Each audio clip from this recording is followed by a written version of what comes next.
Well, hey there, and welcome back to Lindler's History. If you're just joining us, we'll be going over the final project of Mrs. Gillette's APUSH class, which is all about how insurance payouts to Southern companies for enslaved people after the Civil War helped build white wealth and influence Black communities' ability to gain economic status in the years following.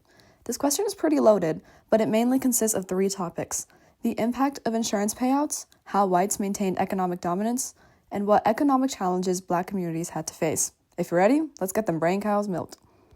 The Civil War ended in 1865, and with it, the legal system of slavery.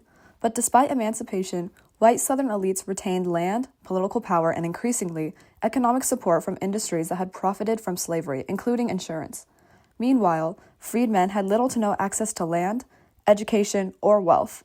They faced intense discrimination, and the freedom they seemingly had was shaped by systems designed only to benefit former slave owners.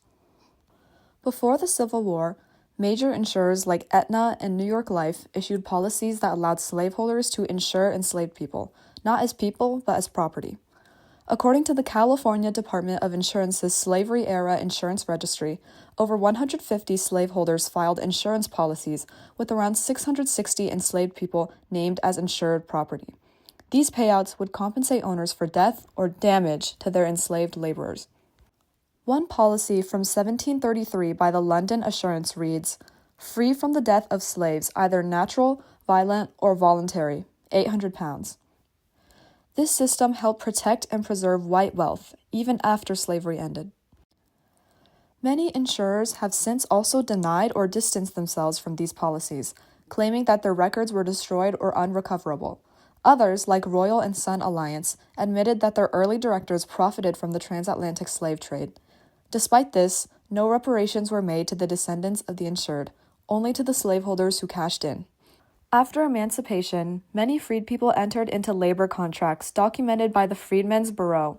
These contracts promised land, food, or a share of the crop in exchange for labor, but most of the power still rested with the employers.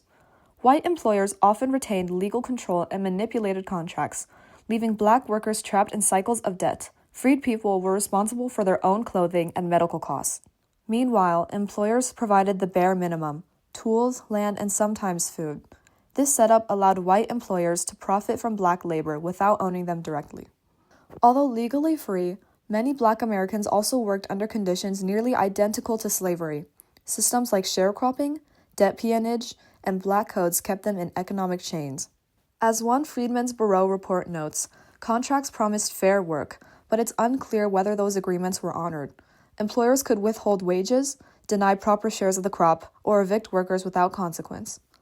Black families remained landless, lacked credit, and had no generational wealth to pass down. Meanwhile, white families built wealth from retained land, government leniency, and industrial profit. Black communities faced deadly obstacles at every turn.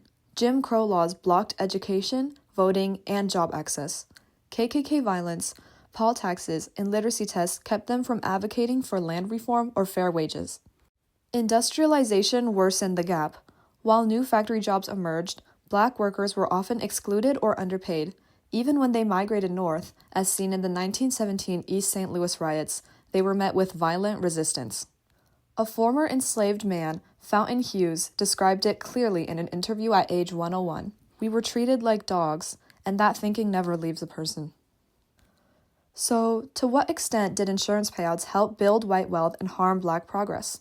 While the payouts themselves were just one small piece of an intricate yet horrific puzzle, they symbolize a much larger system of support for white elites, a system that shielded them from economic loss, rewarded them even after slavery, and allowed them to maintain dominance in American history.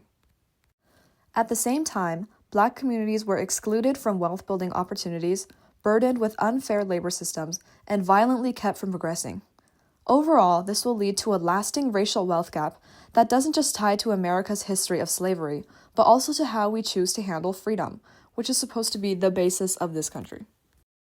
All right, and that's what you need to know about insurance payouts, Black and white wealth, and my final project for Mrs. Gillette's 2025 APUSH class. If you want these videos to keep coming, then go ahead and subscribe and let me know. Lindler out.